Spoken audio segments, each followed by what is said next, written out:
Oke guys, ini ada komentar minta tantangan yang tepat untuk stop kontak dan saklar dalam satu rumah dan semua ruangan, dan akan kita bahas ini. Kebetulan ada satu rumah yang sudah jadi kita semua ya. Nah, stop kontak itu selalu ada di depan. Nah, kebetulan kami kan ada box meteran seperti begini, jadi ada colokan di dalam box ini. Nah, jadi kita harus ada satu stop kontak. Mana tahu nanti untuk pompa sumur bornya atau untuk stop kontak untuk cuci mobilnya, biasa kita semprot mobil atau garasi kan butuh tekanan atau butuh listrik punya. Jadi kita udah siapin satu. Kalau Anda tidak punya box begini, biasanya Anda letakkan di bawah teras biar lebih aman dia kan. Jadi di depan rumah itu selalu ada satu stop kontaknya minimalnya ya. Kemudian kita masuk dalam ruangan. Nah, untuk saklar prinsipnya adalah dekat pintu masuk. Jadi ini pintunya, kita masuk gampang cari saklarnya ya. Nah, kalau saklar ini banyak karena kami interior banyak menggunakan lampu. Jadi minimal Anda sesuaikan kebutuhannya, minimal satu untuk lampu-lampu atas biasanya begitu dia ya. Kemudian di ruang keluarga atau ruang tamu kan ada tempat nonton TV seperti begini.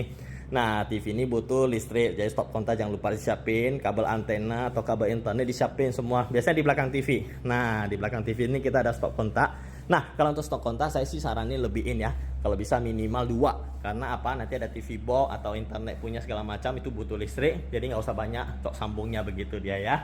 Kemudian di ruang sofa santai, nah kita ada siapin satu juga tuh. Nah, ada siapin satu. Nah, kebetulan ada kabinet seperti begini. Habis Anda colokkan bisa letak handphonenya di sini. Jadi lebih enak dia guys ya. Jadi di ruang keluarga seperti begini atau ruang tamu. Kemudian di ruang tengah tetap ada satu stop kontak lagi. Nah, saklar tengah ini biasanya untuk lampu-lampu di tengah seperti begini dia ya.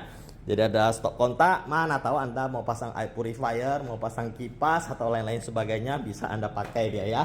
Dan kita bahas yang di daerah dapur. Nah, dapur ini ingat kita ada namanya kulkas. Jadi siapin colokan untuk kulkas. Tapi ingat ya, tinggi kulkas untuk colokannya biasanya 1 meteran aja tuh. Karena di tengah-tengah ini jangan terlalu tinggi ya. Karena nanti nggak sampai kabel colokan untuk kulkasnya. Karena kabel kulkas itu biasanya pendek-pendek, gak terlalu panjang dikasihnya ya. Kemudian biasanya ada apa lagi? Air dispenser air. Nah, kalau Anda pakai dispenser air harus siapin lagi colokan, atau microwave Anda siapin colokan. Jangan lupa di daerah dapurnya seperti itu. Dan kalau misalnya Anda pakai kompor listrik, nah ini kabel kita sudah tanam di bawah, jadi ada colokan untuk kompor listrik. Cooker hook juga kita sudah simpan di dalam, jangan lupa Anda siapinnya ya. Tapi biasanya ini tugas dari orang interior dia ya, karena dia tinggal sambung-sambungin. Tapi kalau Anda bisa mempersiapkan semua titik-titiknya ketika bangun rumah itu sangat baik. Nah, kemudian ada satu colokan lagi, biasanya apa? Rice cooker. Jadi rice cooker biasanya kalau orang pilih dekat daerah terbuka begini supaya dia bisa letak rice cookernya. Nah, sebenarnya colokan lebih bagus di sebelah sini. Nah, biasanya colokan untuk di kitchen set itu 10 cm di bawah kabinet atas atau 10 cm di atas top table-nya ya. Mungkin karena nising terlalu dekat di sini berbahaya, jadi dia di atas dia ya. Tapi kalau misalnya ada dapurnya, siapin, ingat harus letak rice cooker di mana, colokan dekat di situ aja ya. Kemudian kita bahas lagi untuk kamar. Ini ada 3 kamar, 1, 2, 3. Kita mulai dari kamar paling kecil dulu ya. Nah, prinsipnya adalah saklar tetap dekat pintu masuk seperti begini. Nah, setiap ini, biasanya kalau lampu-lampu untuk lampu tidur, nah dekat saklarnya ini, dekat nakasnya, colokan juga dekat nakas. Jadi cas handphone semua gampang letak dia begini ya. Kalau misalnya di kamar ada meja belajar, bisa juga siapin satu colokan tambahan.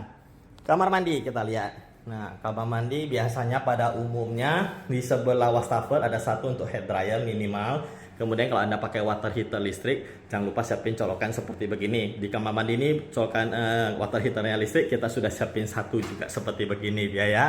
Dan kita lihat di kamar kedua. Di kamar kedua, nih saklar dekat pintu, begitu masuk gampang dia kan. Nah, untuk lampu-lampu tidurnya juga di bawah sini. Nah, kita siapin colokan juga ada dia ya. Jadi colokan selalu dekat nakas, ada colokannya, nggak cas handphone, semua gampang. Lampu tidurnya juga bisa di dekat headboardnya atau nakasnya ya. Kemudian di sini ada colokan lagi tuh. Nah, ini ada colokan untuk meja belajarnya. Nah, atau masuk lampu bawahnya biar lebih terang, lebih bagus dia ya.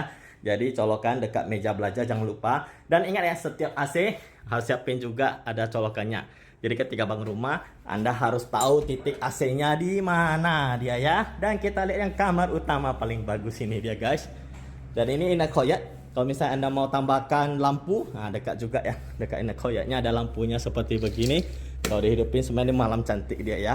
Nah, kalau colokan saya rasa tak perlu untuk ini koyak kecil seperti begini. Tapi kalau ruangan outdoornya besar, bisa tambahkan satu yang outdoor punya lagi dia colokannya ya. Dan kira kamar utama. Nah, ini dia kamar utamanya. Saklar tetap dekat, saklar tetap dekat untuk kamar mandi. Nah, ada colokan di wastafelnya seperti begini dia guys ya. Dan kita coba lihat, ingat TV selalu ada colokan tuh nampak ya. Colokan, dekat nakas juga ada colokan. Nah, lampu tidur, lampu santai, nah seperti begini. Nah, dekat nakas dia, kayak lampu tidur santai ini. Nah, udah dekat kan? Nah, colokan selalu ada di nakas.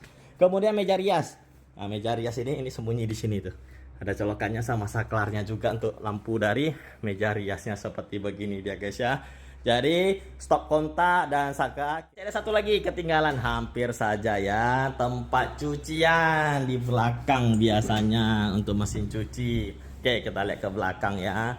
Hampir ketinggalan dia guys, satu poin ini cukup penting, jangan sampai terlewatkan. Cucian itu biasa di belakang rumah dia guys ya. Nah, kita letakkan di situ. Nanti untuk mesin cuci di sana udah ada stok kontaknya tuh di atas ini. Nah, kita pakai box waterproofingnya supaya nanti saklarnya nggak konslet dia ya. Nah, dah keren jangan lupa. Nah, jadi itu semua stok kontak dan saklar yang harus kita siapin dalam satu rumah. Semoga bisa jadi inspirasi untuk kita semua. Oke, sip.